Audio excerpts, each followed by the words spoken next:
everyone. In this video I will discuss how to actually MongoDB runs with the help of your shortcut keyboard. So you might be problem whenever run this query. All the time you just use mouse for the run, but there is a things you can easily shortcut. You can run the MongoDB query with the help of keyboard. So how actually you can do it?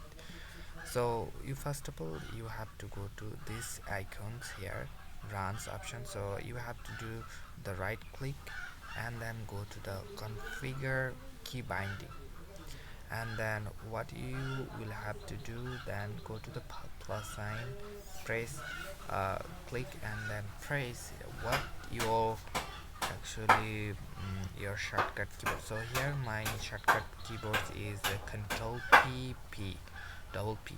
So this is my, whenever I press the control P double click, then it will automatically run. So if I get the enter, so press the enter, so it is automatically set up. So if you now control, in the case of me, if I press the control PP, so as you can see our program is running.